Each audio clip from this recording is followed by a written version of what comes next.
Hello, everyone. Today we'll be presenting our app CalmMind. My name's Kyle. I'm a first-year MASC student in ECE. Hi, this is June. I'm a first-year MN student in MIE. Hi, I'm Annie. I'm a first-year MA student in Music and Health Science. During the COVID-19 pandemic, the global pool prevalence rate of sleep problems among all populations was 35.7%, according to research.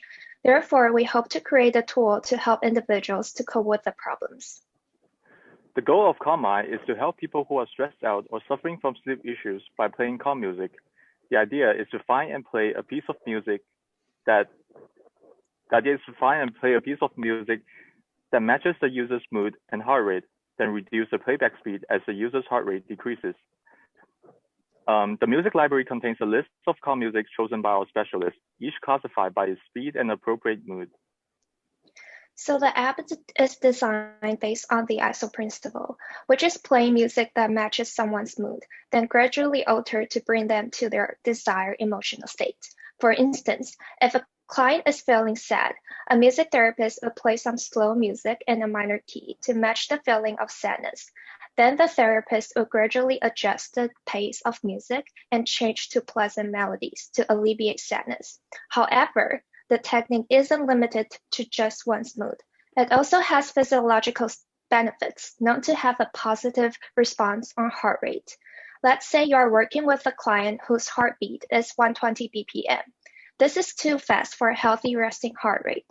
So you play a song at 120 BPM for the tempo to match the client's physiological state.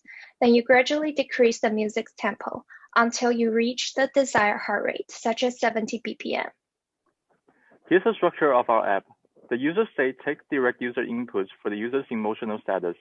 The user's heart rate data is measured using an external device and uploaded to the user state via HealthKit.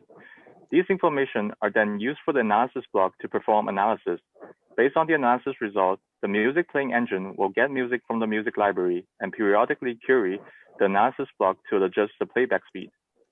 Next, my partner June and Annie will be doing the demo.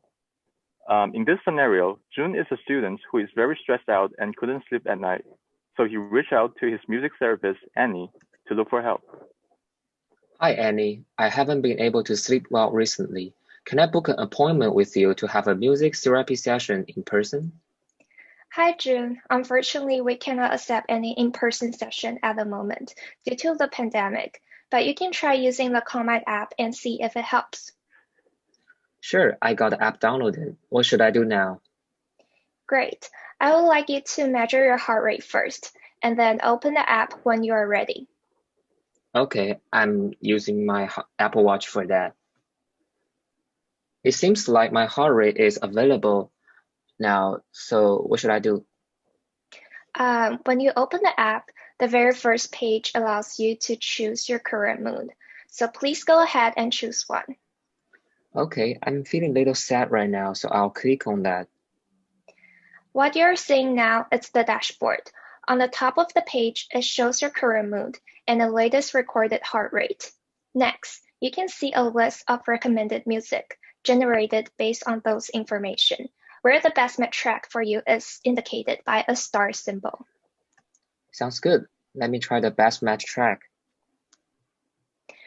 As you can see, the app takes you to the music player page, and the selected music is playing now. The top right corner displays your heart rate and the current playback speed. If you switch to a different track, you can see that each track has its own image and the background color changes accordingly. You can also click on the music library button to choose from the tracks that were not presented in the recommended list. The app will also adjust the playback speed to match your heart rate. Since it's hard for you to change your resting heart rate within a short amount of time, you can turn on the demo switch at the top to control your heart rate manually. As you can see, the playback speed remains unchanged when your heart rate is increasing and slowly decreases as your heart rate decreases. And it is just like how I would change the pace of music in a therapy session. Yeah, I think the app is trying to simulate that environment for me. I see that there is a text box that says "Calm down now" right below the image. What is that for? It's a relaxation guidance for you to follow, which will hopefully make you feel less stressed. Give it a try by clicking on it. Sit down, or lie down in a comfortable position. Close your eyes. If you would like to stop it, you can simply click on it Take a again. deep breath. Thank you, that was really helpful. I think I'm in a much better mood now. That's awesome. Normally, I would change the music to some pleasant melodies at this point, but since you're using the app, you can go back to the dashboard and click on Change Your Mood button. Sure, I think I feel happy now, so I'll choose that.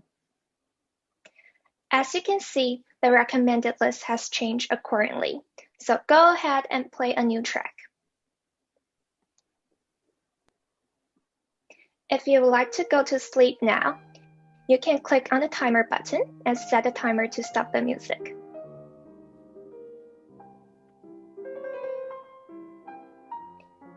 And you can resume the music. You can also minimize the app or lock the screen, and the playing music will not be interrupted. Thanks, this is awesome. I'll start using it tonight and hopefully get a good sleep. This will conclude our demo.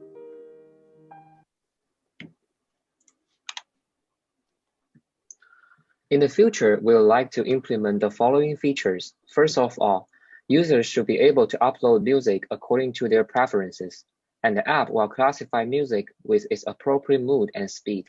After that, a mechanism is needed for the app to detect mood changes and switch music tracks accordingly. Additionally, we'd like to develop a mechanism for evaluating the user's sleep quality and gather this data for research on the correlation between music tempo and sleep quality. If we could start the project again, we would start by conducting user surveys to get a better understanding of what the users want in such an app and prioritize on implementing those features.